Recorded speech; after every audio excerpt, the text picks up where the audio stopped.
Ya karena setahu saya hutang dari tahun 2022 itu kebanyakan belum masuk ke dalam SLIK OJK. Assalamualaikum warahmatullahi wabarakatuh. Apa kabar teman-teman semuanya? Semoga semua dalam keadaan sehat walafiat ya. Setiap hari ketemu saya di segala vlog-vlog saya, dan semoga kita terus dapat mengupdate informasi agar kita lebih kuat mental lagi. Oke teman-teman, kali ini saya akan membahas tentang update semua tentang pinjol, termasuk Koperasi Merah Putih yang informasinya akan menghapuskan pinjol. Nah, seperti apa itu informasinya? Kita akan bahas secara tuntas. Tapi sebelumnya, saya harapkan kalian semua sudah subscribe channel ini agar channel ini terus berkembang dan dapat memberikan informasi terbaik buat kalian yang galbay. Oke teman-teman, ini dia buat kalian.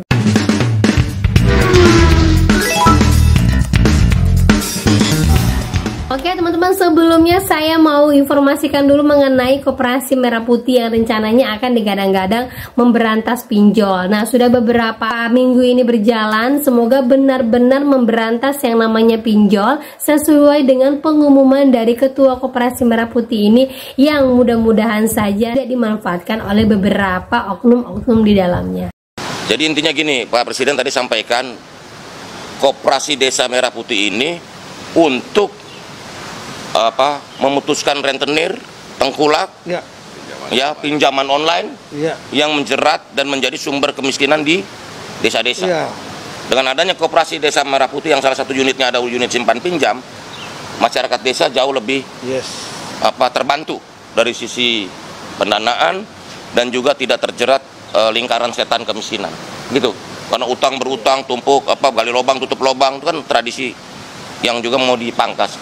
Nah, koperasi ini hadir sebagai mewakili negara. Negara hadir untuk menyelamatkan mereka, memutus jangan sampai mereka tergantung kepada tadi pinjol, tengkulak, rentenir yang nggak bisa dipertanggungjawabkan secara hukum.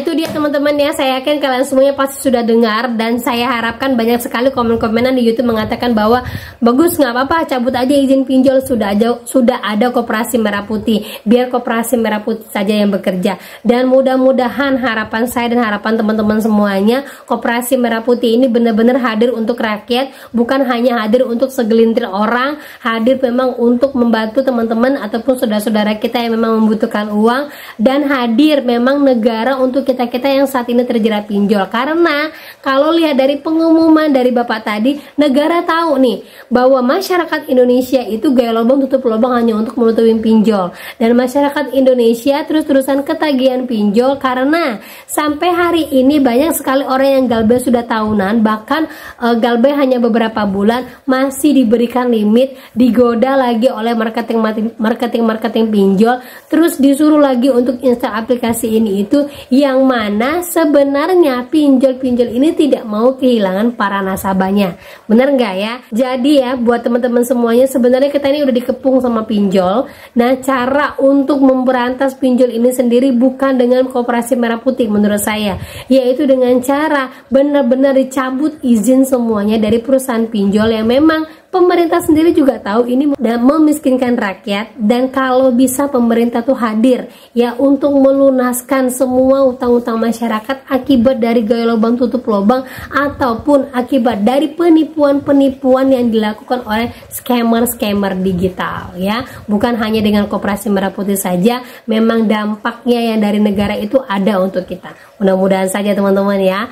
Nah, oke, lanjut lagi teman-teman ya. Jadi beberapa informasi yang saya dapatkan baru-baru ini kita update lagi ya untuk perkembangan dari beberapa pinjol yang saya harapkan ya apapun yang terjadi pada diri kalian saat ini sesuai dengan pengalaman dari teman-teman kita, dan kalian tahu cara penyelesaiannya seperti apa. Nah, kita baca satu persatu teman-teman ya. Saya kan pinjam uang di APK Ada Kami sudah cair sebesar 1.094.000. Nah, setelah 2 hari pencairan ada teror email mengatasnamakan Ada Kami, dimintailah nomor HP, nomor rekening dan jumlah pinjaman saya.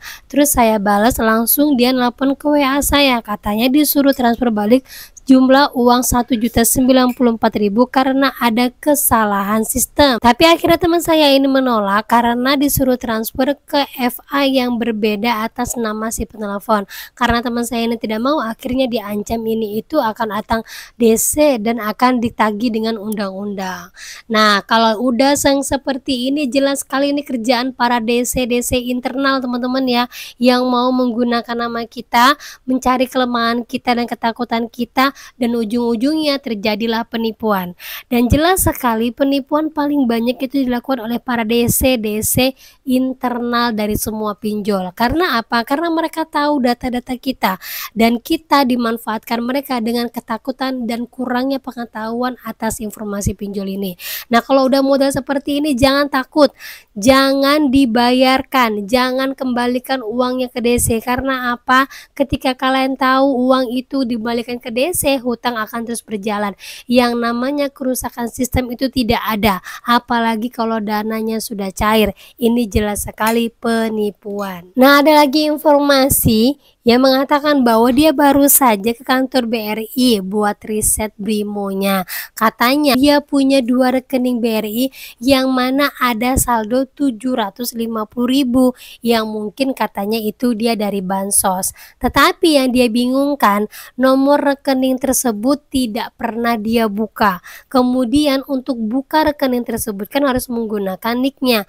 Tetapi kenapa rekening itu sudah ada tanpa sepengetahuan dia, tetapi uangnya tidak bisa dicairkan. Nah, kalau model yang seperti ini pihak CS-nya untuk menutup rekening tersebut, biarkan saja uangnya tadi mau hilang, mau hangus atau mau apa, minta segera ditutup. Kalau CS-nya tidak mau, sampaikan bagaimana rekening tersebut tidak mau ditutup sementara itu atas nama saya, data diri saya, yang mana saya tidak tahu rekening itu ada dan terbuka atas nama saya.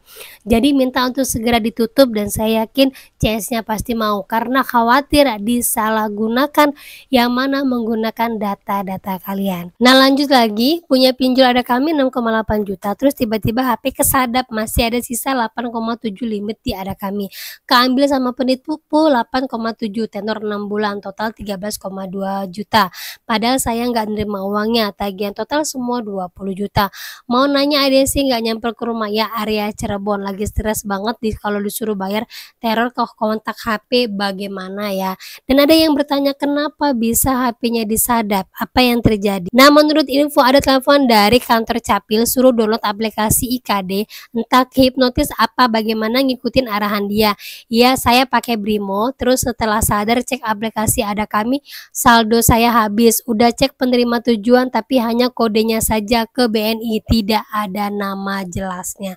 Nah, ini teman-teman ya, jadi hati-hati sekali kalau menerima telepon dari manapun suruh download ini itu sudah jelas sekali pasti penipu. Dan sekarang penipunya itu sudah mulai pintar, sudah mulai tidak menggunakan nama tapi menggunakan kode. Dan lebih parahnya ini kode dari Bank BNI, Bank BUMN milik negara. Nah, lanjut lagi kita ke UATAS teman-teman ya. Sepertinya UATAS lagi naik daun seperti kredit pintar. Kita baca dulu. Mbak Desi mau tanya dong, saya ada sangkutan di UATAS, lalu tagihannya dioper yang menagih pihak PT Vista Jaya Raya, lalu mereka menagih saya sebanyak 2 juta. Itu pokoknya saja. Padahal seingat saya utang saya di UATAS itu lebih dari 2 juta. Jadi harus gimana saya Mbak Desi? Katanya nanti kalau mau bayar lewat virtual account mereka Vista Jaya Raya. Nah, jawaban saya adalah jangan mau dibayarkan. Kenapa? Karena pembayarannya lewat account dari Vista Jaya Raya. Ingat ya, Vista Jaya Raya itu hanya pihak ketiga, tugasnya hanya menagih, bukan untuk menerima pembayaran ataupun kita bayar ke mereka. Kecuali pihak dari UATAS ini sudah bangkrut, terus menjual segala perusahaan mereka kepada pihak ketiga. Jadi kalau udah model seperti ini jangan dibayarkan dan blokir langsung nomor si penipu, yaitu DC internal. Nah, seperti yang saya bilang di awal tadi, UATAS sedang naik daun. Seperti postingan beberapa teman-teman kita yang mengatakan bahwa UATAS H-1, artinya belum jatuh tempo ya, sudah barbar. Japo besok, misalnya dibayar besok, apakah benar-benar sebar data? Langsung diinformasikan 1 jam gak lo bayar lunas utang, gua acak-acak data lo katanya. Kemudian ada lagi yang posting seperti ini, mayat udah dijenguk DC UATAS, kalau aku ngomong kencang sampai tetangga keluar dikira berantem sampai hampir pecah DC sama orang ganggu katanya. dan diinformasikan ini terjadi di wilayah Bandung. Nah, saya informasikan sampai hari ini UATAS itu ada DC lapangannya. Selain dari PT Vista Jaya Raya, sekarang UATAS sudah bekerja sama dengan Telemark. Jadi selain UATAS ada juga Kredit Pintar, kemudian Tunaiku, Ivoji, Bantu Saku, Uangmi yang sekarang ini sudah menurunkan DC lapangannya banyak di wilayah Jabodetabek. Nah, kalau sudah model yang seperti ini berarti kalian tidak perlu takut. Karena apa, yang datangin DC bukan satu. Ya kalau DC sudah mulai barbar berarti kita juga bisa barbar. Gitu teman-teman ya. Dan yang terakhir ini ada updatean dari seorang teman, dia Galbay ada pundi dari tahun 2022. Lalu saya ganti nomor dan hari ini 2025 saya ditagih oleh pihak ketiga ke nomor yang baru. Mereka sampai tahu nomor WA saya, tempat kerja suami saya. Katanya kalau tidak dibayar mereka akan koordinasi ke kantor suami saya. Saya harus bagaimanakah? Nah, setahu saya teman-teman ya, kebetulan saya juga alumni Galbay dari tahun 2022. Semua hutang hampir ya, belum nggak semuanya sih ya, hampir rata-rata untuk yang tahun 2022 itu nggak masuk ke dalam Srik OJK kecuali hutang-hutang dipinjol besar kayak Kredivo, Akulaku, Shopee. Shopee pun itu hanya es pinjam saja, SP letternya belum. Ya, rata-rata belum masuk ke dalam Srik OJK semuanya. Jadi yang harus kalian lakukan adalah kalian cek Srik OJK di IDEPKU. Kalau memang tidak ada, tidak usah dibayarkan. Ya, sampaikan kepada DC-nya pengancaman ini termasuk pengancaman ilegal karena menagih kepada bukan yang berhutang, yaitu kepada suaminya sampai ke kantor suaminya. Dan kalau sampai terjadi, siap-siap akan kita laporkan kepada OJK ataupun kepada API. Ya, karena tahu saya hutang dari tahun 2022 itu kebanyakan belum masuk ke dalam Srik OJK, dan kalaupun ada rata-rata hampir sudah dihapus bukukan ataupun sudah dialihkan kepada pihak ketiga dan dibayarkan lewat asuransi.